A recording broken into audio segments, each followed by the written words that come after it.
আসসালামু আলাইকুম আরহামতুল্লাহি আবারাকা।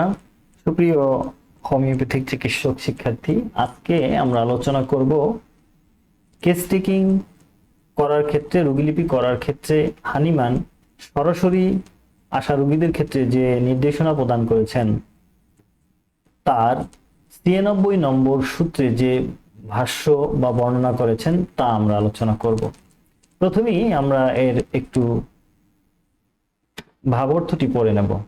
চিকিৎসককে প্রভাবিত করতে অধৈর্য অতিরঞ্জিত করে বলা রোগীদের বেলায় নির্দেশনা। কিছু স্বতন্ত্র রোগী আছে যারা অধৈর্য চিকিৎসককে যাতে কোনো বিষয়ে গুরুত্ব প্রদান করে সেজন্য লক্ষণ বর্ণ অতিরঞ্জিত বর্ণনা করা যায় চিকিৎসককে। অষ্টআশি রোগীর লক্ষণ পূর্ণ অতিরঞ্জিত লক্ষণ জিজ্ঞেস করতে হবে, প্রত্যেককে বর্ণনা নিরূপণ করতে হবে, কোনো সেন নিতে হবে। পাগল ও ব্রাঙ্গ রোগীরা আলাদা, তো সব কথা বিশেষ করতে নেই, বিচরণ কাজে লাগতে হবে। অর্থাৎ ৯৩ নম্বর সূত্রে বলা হয়েছে যে কিছু রোগী রয়েছে যারা মূলত একটু ধোঁকাবাজ পদের, অর্থাৎ তারা মনে করেন রোগী সুস্থ হয়েছে জেনেও বলে যে না এখন অতটা ভালো হয়নি, একটু ভালো হলে তারা বলে অনেক অসুস্থতা, এরকম বলে।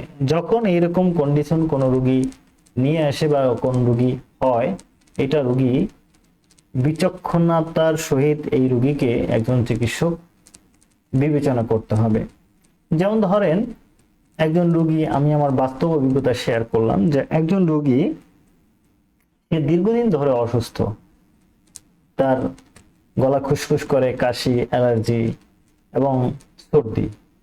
এখন এই রোগীটাকে ওষুধ প্রয়োগ করার পরে তার এগুলো ভালো হয়ে গেছে, কিন্তু হঠাৎ করে একটু জ্বর আসছে, টনসিল বেড়ে গেছে। তার মানে হলো যে তার এই টনসিল সমস্যা ছিল, জ্বর ছিল, যেটা কয়েকদিনের মধ্যে আবার ভালো হয়ে যাবে এবং স্থায়ী আরোগ্য লাভ করবে। কিন্তু রোগী বললো যে আমি কিছুই ভালো হই নাই। তার মানে কি, তার রোগীর এই ব্যথার যেটা অতিরঞ্জিত করে বলতেছে। অ্যাকচুয়ালি তাকে জিজ্ঞেস করলো যে এই সমস্যা ছিল আপনার, এগুলো ভালো হয়েছে? হ্যাঁ, এগুলো নাই, এগুলো নাই। তার মানে হলো আপনি রোগীর সব কথা বিশ্বাস করবেন না। যখন রোগী দেখবেন যে তার কথা কাজে হিসেব মিলছে না, তখন রোগীকে বিশ্বাস করবেন না।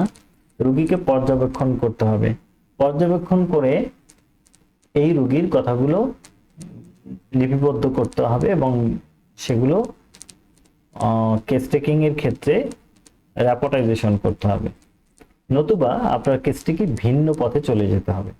সেজন্য রোগীর চাহনি, রোগীর কথাবার্তা, রোগীর আবদার এবং রোগীর লক্ষণ বর্ণনার ধরন ইত্যাদি সম্পর্কে আমাদের সবসময় মনে রাখতে হবে।